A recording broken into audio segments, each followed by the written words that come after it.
Sashimwe bakunzi bakundwa ba AGC Channel, nongeye kubasuhuza mbifuriza amahoro y'Imana.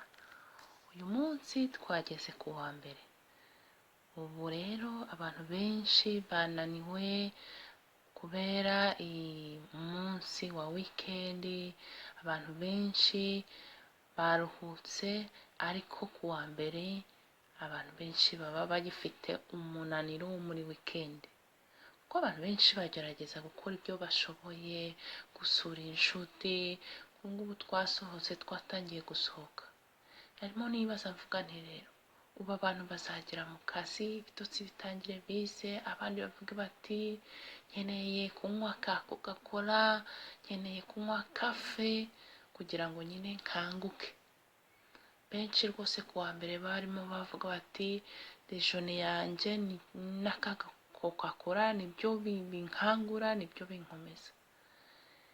Reka mbabwire, utaramenya ntacyo biba bimutwaye, ariko ijambo ry'Imana riravuga ngo iyo wamenye ukuri ngo bishobora noneho kugira icyo bigutwara. Mwamenye yuko Coca-Cola yageze aho ikoresha uduhinja tw'inda ziva mu bitaro. Ubu rero nitwirimo gukoresha, hashize imyaka idukoresha kugira ngo uburyohe bw'ikinyobwa cyabo bukomeze bube numero ya mbere. Pepsi yagize ikibazo, hari imyaka ishize Pepsi yaguye ibura amafaranga pe.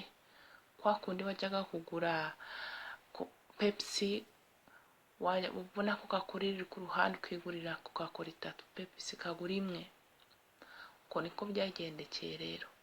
Pepsi yageze aho iravuga iti reka ntabare.